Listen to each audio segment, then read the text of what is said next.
Welcome to China in Focus. I'm Tiffany Meyer. Our top story, legal actions in the Midwest to hold the Chinese Communist Party accountable. A court in Missouri has agreed to continue a lawsuit against China's handling of COVID-19. More on the latest in the proceedings. Chinese hackers suspected of gaining access to a U.S. geopolitics research group. How did they do it? Taiwanese voters getting support from Australian Prime Minister. More details on his plea for all nations to respect Taiwan's democratic process. And Germany's foreign minister shining a light on Beijing's aggression toward the Philippines. More on her remarks on the Chinese regime's actions.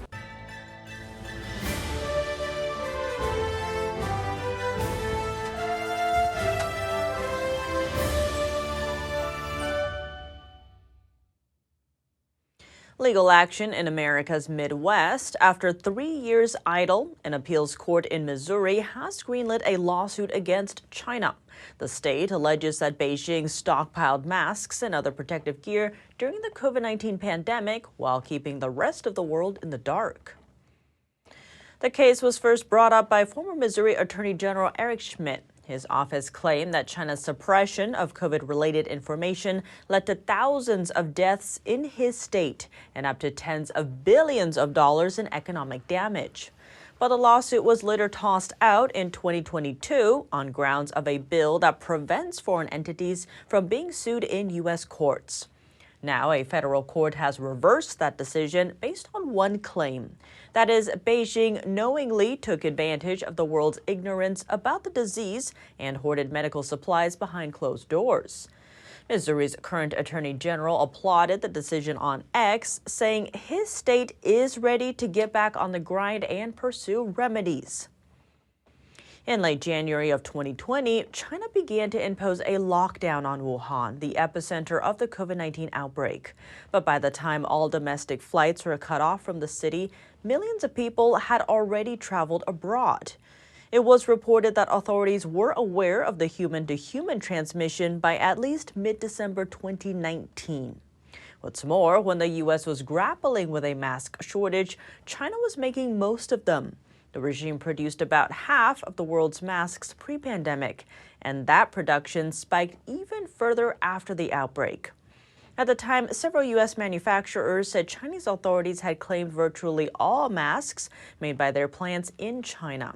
And according to Minnesota-based medical supply firm 3M, most of its products sold out within the country, even before the pandemic. On top of that, China also purchased a significant portion of the world's mask supply.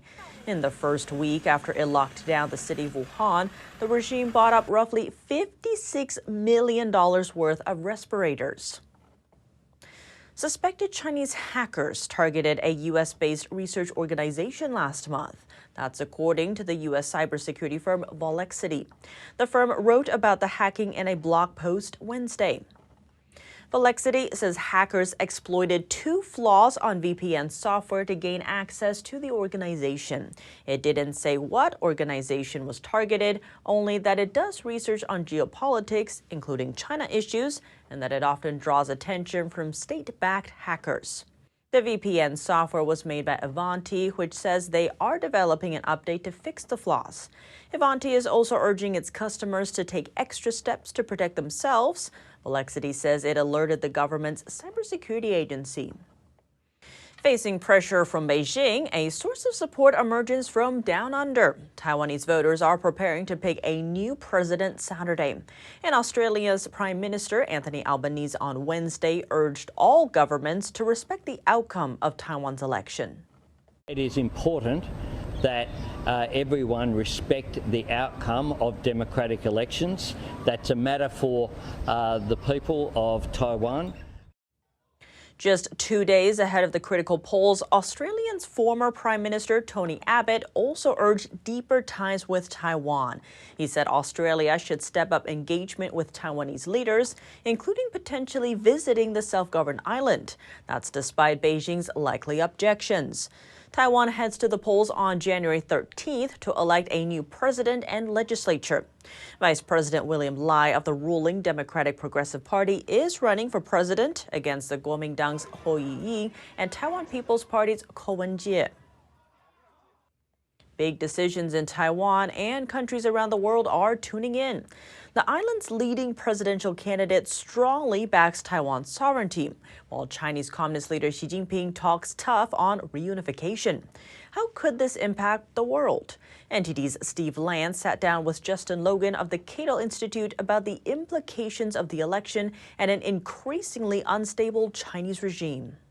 There's been considerable continuity on maybe the most important issue from the U.S. point of view, which is Taiwan's level of defense effort on its own part. I think there's been a real focus on U.S.-China military competition, U.S.-China balancing behavior in and around Taiwan. But there are certain things that Taiwan has to do for its own defense, survive a potentially missile bombardment from China, should China make a play at Taiwan, and prevent China from developing a beachhead, right, where China could conceivably invade Taiwan. And we've seen pretty consistently Taiwan's defense spending hover around or under 2% of GDP, close to 1% of GDP. And so I think that's been continuous among both KMT and DPP are now sort of the coalition candidates. So I think there's an increasing sense in Washington that there needs to be pressure applied to Taipei to lift that level of effort, both in terms of the overall quantity of effort and in focusing on asymmetric capabilities that can compound Chinese military planning. So I think there's been a sense that, to oversimplify, people in Washington sometimes say, well, the KMT is soft on China. And historically, the DPP, or now the coalition, has been had a more tough on China posture. But I think for the things that matter from a U.S. point of view, there's been continuity. And so I think there's a growing realization that the United States needs to make that case forcefully to Taiwan. With regard to Xi Jinping, the dictator of China's recent comments of, inevitable reunification, if you will, with Taiwan, are the stakes raised a bit? And what do you make of his most recent comments in his New Year address? Yeah, it is unnerving. And I think it's important to realize that Xi Jinping may not know his own date, right? The leaders frequently in international politics don't know what they'll be doing in the afternoon. So nothing is foreordained, but I think that if you want peace, prepare for war is a good aphorism in this context. And I think, the United States, but certainly Taiwan, should be thinking very carefully and in detailed fashion about what sorts of things they need to do to make it look like a less appealing prospect for Xi Jinping to attack Taiwan. Over in Europe, Berlin is offering its support to the Philippines. Germany's foreign minister Thursday criticizing Beijing's aggression against the U.S. ally. Chinese Coast Guard vessels rammed Filipino boats, fired water cannons at them, and even put up floating barriers, all to prevent the Filipino vessels from entering a disputed shoal in the South China Sea. Foreign Minister Annalena Baerbock said these actions are causing concern in Europe. Such risky maneuvers violate the rights and economic development opportunities of your country and other neighboring countries. The disputed shoal is located in the middle of the South China Sea, close to shipping lanes that carry an estimated $3.4 trillion worth of annual commerce. Multiple countries, including the Philippines, claim parts of the South China Sea. Beijing has a much bigger appetite, though, claiming almost all of it. An international court has invalidated China's claims.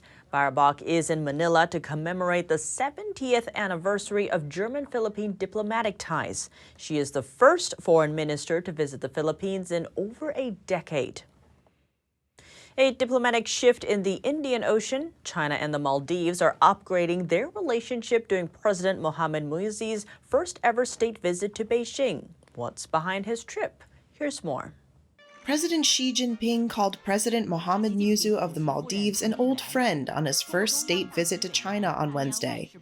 It's a sign of an upgraded relationship between the two countries, as China sets the stage for further investment in the Indian Ocean archipelago by agreeing to a comprehensive strategic cooperative partnership. Muizzi took office in November after winning on his India Out platform, in which he cast China's regional rival as a threat to sovereignty.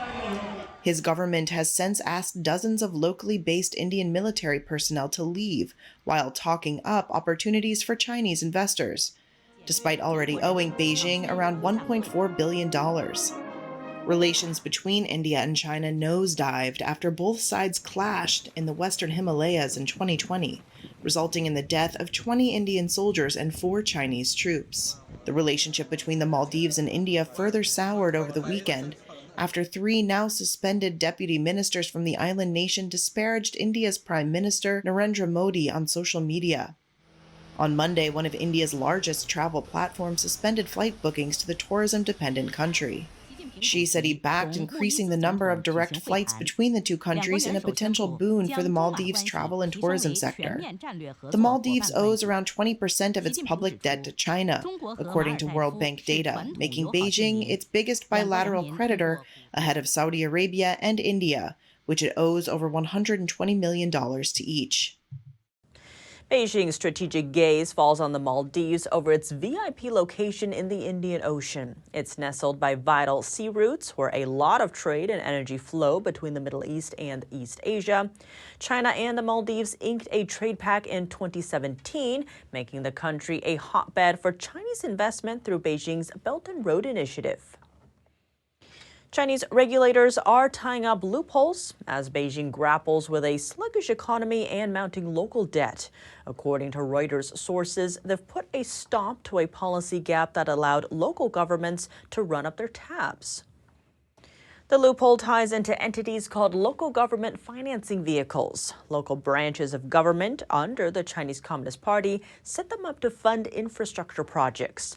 But they've piled on the liabilities in recent years, their combined debt now reaching around $9 trillion. To get to that point, the financing vehicles had been issuing offshore bonds valid for 364 days, allowing them to skirt rules requiring permission for foreign borrowing that exceeds 1 year. The regulation clampdown comes after a surge of the sub-1-year bonds, a whopping 27 of them issued in 2023. 12 of those came from Shandong province and brought in over $1 billion.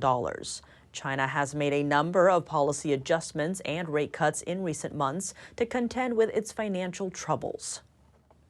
That's all for today's China in Focus on YouTube. We're now sharing a shortened version of our program here after being demonetized for more than 2 years. If you'd like to support us, consider donating. Find us at donorbox.org/China-in-focus or subscribe to our partner platform Epic TV, where you can watch our full episodes. Here's what to look out for in our second half. Coming up, the UN Security Council demanding an end to Houthi attacks in the Red Sea with a new resolution. Discover who's on board and who's stepping back.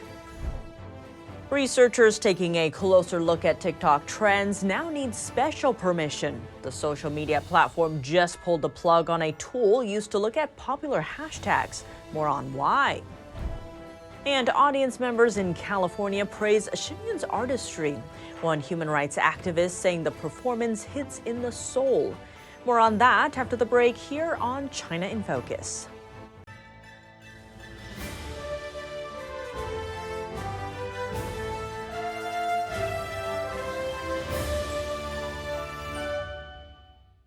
Thanks for watching China in Focus. I'm Tiffany Meyer. See you tomorrow.